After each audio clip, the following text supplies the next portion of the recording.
Nice amigas, kind of nuevo. Welcome back to Careena's Adventures, where I help you write fiction that's not only engaging and exciting, but also uplifts your readers. So today I have on my little lovebird necklace because today we are going to be talking about a type of writing that has daunted me in the past and in some ways I actually avoided.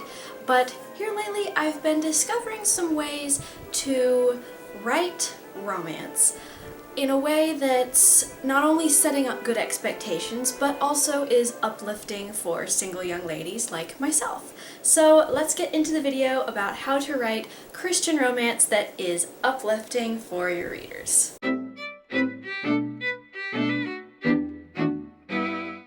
Romance is something that I personally don't read or watch a lot of. I think I've read one novel that could have been, or read and finished one novel that would have been considered historical Christian romance.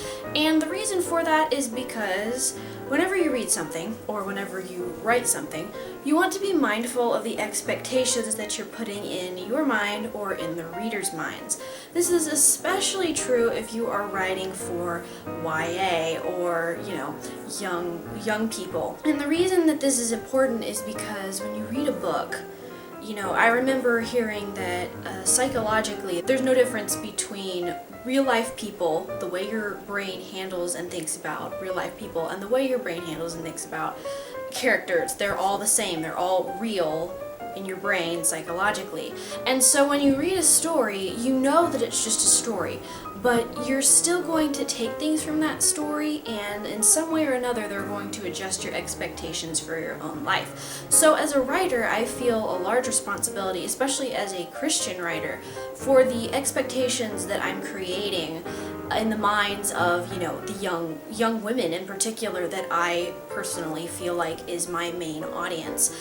And so I personally have not read a lot of romance, and that's because a lot of it I feel like doesn't set up very good expectations. Some romance doesn't set the bar very high, and so I have been, over the last few years, been kind of figuring out how to write what I would call more of a courtship story. I don't know if you might have heard the term courtship story. When I say courtship story, I mean more of like a simple story about two people, perhaps even in a modern setting, taking more of the courtship approach. Of course, in historical fiction, that's just what it is, but basically, if you're not familiar with what I mean when I use the courtship approach, when I use that phrase, is the courtship approach is really just a more conservative approach to dating, a usually conservative Christian approach to dating, where instead of just dating to have fun, you are looking for if this person could potentially be your spouse. And if you want a good example of a very simple courtship story from kind of the homeschool world of fiction,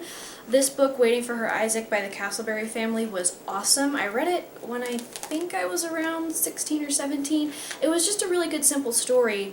It wasn't like a touchy-feely romance. It was really just about a young woman growing up through her teen years, and, 3/4 way through the book, she meets the young man that she ends up courting and then marrying, but then it's more about her personal journey of growth and the more basic fundamental aspects of courtship, like getting to know each other and spending time together and praying and asking for the Father's blessing and things like that. It was really good, and I would highly recommend it. I did leave a review over on Goodreads, so I'll leave a link to that down in the description. Really good example of a basic courtship story. So with that brief introduction aside, let's get into the video with some key ways that I help my stories, my romance stories, if you want to call them that, be uplifting and help set up good expectations for my young readers. So the first piece of advice that I would have for you is avoid Sleeping Beauty female protagonists. This is a thing pretty much in all of literature that people will tell you to avoid. I hear a lot, don't have your female protagonists just waiting around for their man to come. And I feel like there is especially a point to be made for that in the Christian romance world. One quote, I don't remember exactly where it came from, that I really love is, "You should be running hard after God, and then sometimes if you glance to the side and you're running forward after God and you see somebody running alongside of you, then maybe that's somebody that you could be praying about or perhaps seeking a relationship with." And I really like that illustration because whenever I write a love story, they're not a conventional love story, they're more like a courtship story, like, the Waiting for Her Isaac. But I always seek to have my female protagonists growing in their journey with God and seeking hard after Him long before the hero shows up. And I just feel like this is a really healthy example for all of us single young ladies out there of, there's this whole I don't need a man thing going on, especially in our American culture. And some of that is true, but I feel like it's not just an I don't need a man kind of a sassy thing. I feel like, we don't need a man because we can pursue God right where we are. We can pursue Him right where we are, and having your female protagonist doing that will be very encouraging to your readers that, I can chase after God right where I am, no matter what happens. Even if I don't end up meeting somebody that ends up becoming my spouse, I can love God and follow hard after God right now, and that will give me something to do so that I'm not just waiting around for a man to show up. So that's one thing that I always do, or at least always try to do, God willing, in my stories that I write where the characters do end up getting married. And then the second thing, and this is probably the one that I'm the biggest advocate of, and it is start off the attraction with character. Now, am I saying that your characters are not going to think the other person is handsome or pretty or whatever? No. What I'm saying is make it run deep. Make the attraction run deeper. And obviously this is going to take time. Your characters have to get to know each other. But personally, if I can be frank with you, I personally find mature Christian godly character attractive. That is more attractive to me than just looking handsome. And to me, it's maybe not necessarily just more attractive, but it's deeper. It's more important to me. Do I want him to look nice? Of course I do. But that being said, I have found I get really, really excited in my stories that I write where, we have the young man and the young woman and they do end up falling in love and getting married, is that if it starts with noticing each other's character, I just find that makes me very excited and happy.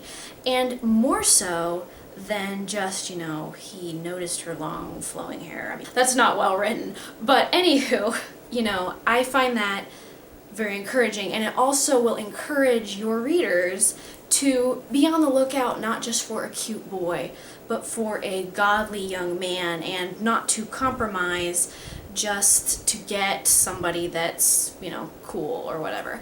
And that brings me to the next point, which is don't have your character settle for less. Something that I have found a little bit annoying about a lot of Christian romance, or at least the Christian romance that I personally looked into, and one of the ones that I actually read, is that I don't feel like it's a good example whenever you have a young woman who is a very mature Christian marry a young man who's maybe mature but is a new Christian, or isn't a very strong Christian, or maybe even isn't a Christian at all, or vice versa. And the reason for this is because, and I believe, this is what is best, for marriage, is you want to marry somebody that is on the same playing field as you in your walk with God. If anything, I would say the man probably needs to be just a hair ahead, not the woman, because he's supposed to lead you. And I just find myself wondering, this woman marrying this man who's a new Christian, is she going to end up having to mentor him in his Christian walk? That just doesn't quite sound right to me. The man is supposed to be the spiritual leader of the family. And so I feel like, setting the bar high with character and having your young man be, very godly and on fire for the Lord, and because he's on fire for the Lord, when your young woman comes along who is also on fire for the Lord, now I'm getting excited because I'm thinking of some scenes in my book where this actually happens, but he's going to be like, wow, she is on fire for the Lord. And yes, she's pretty, but you know what? The fact that she loves him and the way that she looks when she's talking about how she loves him and she's singing praises to him, that makes her pretty beautiful. So yeah, there's that. Don't settle for less. Have your characters both be in equal places in their faith so that way they're not unequally yoked, not just because maybe one's not a believer, but because maybe they're just not at the same place in their walk with God and their spiritual maturity. So the fourth piece of advice that I would have for you is commitment. I feel that this is a personal preference. I feel that you could write a great courtship story where it doesn't necessarily end with the wedding day. You know, Waiting for Her Isaac technically ends with the wedding day, but it doesn't show the wedding. For me personally, I like ending with the wedding, and there are a couple reasons for that, some of which are just kind of silly.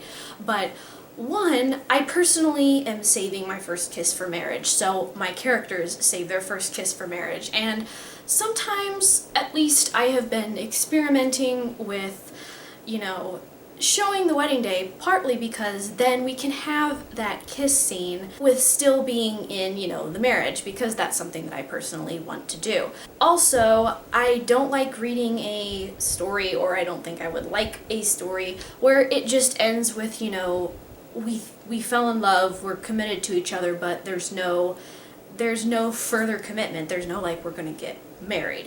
And I feel like that's also comes back to more of my courtship approach of, we're seeking to find out if this would be somebody that we're going to marry, if they would be a good spouse, if they would be, somebody that would be a good partner for us.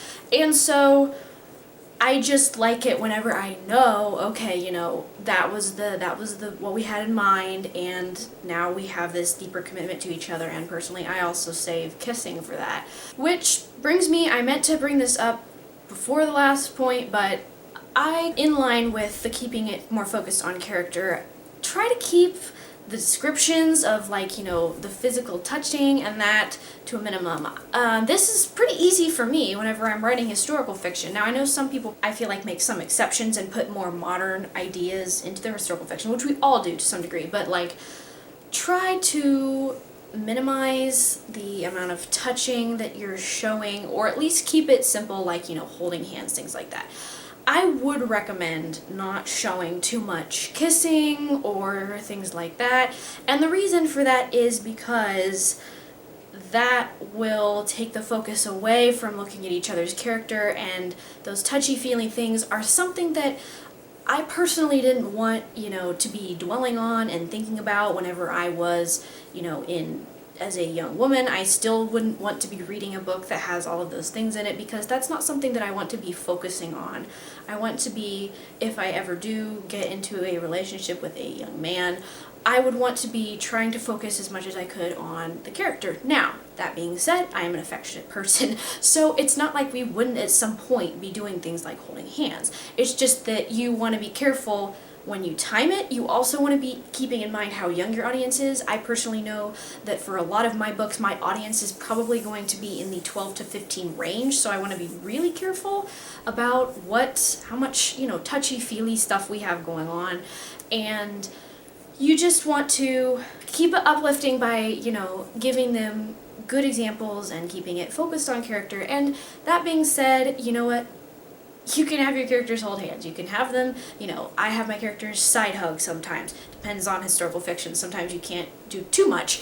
But just keep in mind, what the overall focus is and what message you're communicating. So I hope that this has been helpful. I personally do enjoy writing courtship stories where I have, my young woman and my young man character fall in love and, get married in the end. But I just try to make sure while I'm writing those stories, asking myself what kinds of expectations am I setting up, and also being careful that I'm not awakening any desires that maybe should be sleeping. Like it says in Song of Solomon, don't awake or arouse my love until she so desires or until she pleases. So have fun writing your stories, whether romance is your thing or not. Hopefully this has just given you some food for thought on how you can make it uplifting and fun at the same time for your readers. I personally really enjoy writing courtship stories, and maybe you'll discover you do too. So I will see you next time. Adios, mis amigas, y Dios le bendiga. Have a blessed day, and get out there and write the story that God called you to write. Bye-bye.